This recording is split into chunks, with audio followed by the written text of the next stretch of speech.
Naitwa ndugu Richard Rafael Masele, katibu wa siasa, uenezi na mafunzo wa Chama cha Mapinduzi mkoa wa Shinyanga.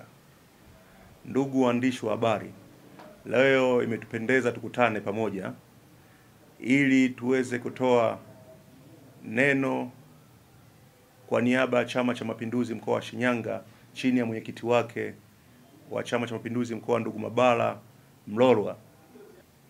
Baada ya Rais wa Jamhuri ya Muungano wa Tanzania na mwenyekiti wa Chama cha Mapinduzi Samia Suluhu Hassan kuzungumza na wazee wa Dar es Salaam, sisi kama Chama cha Mapinduzi mkoa wa Shinyanga tumeunga mkono mazungumzo aliyoyafanya kwa 100%.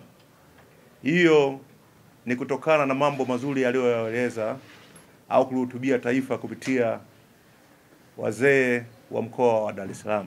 Kimsingi, amani ya Watanzania wenyewe ni sisi wenyewe ndio wa kuilinda.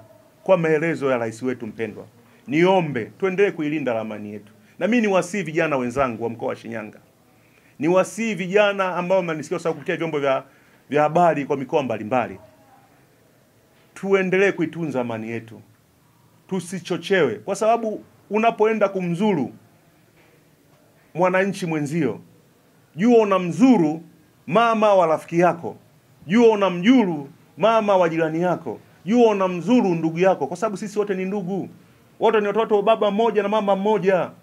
Leo kwa nini tuanze kujizuru sisi wenyewe kwa wenyewe? Heti kwa kuangalia uvyama, kwa kuangalia udini?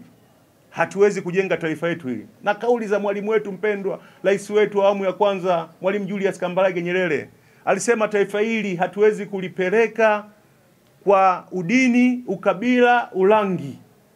Lazima twende kwa mstari wa mbele wa kushikamana kwa pamoja, ndio tunaweza kulijenga taifa letu hili. Ni wasii vijana wa mkoa wa Shinyanga, ni wasii vijana wa Tanzania wenzangu,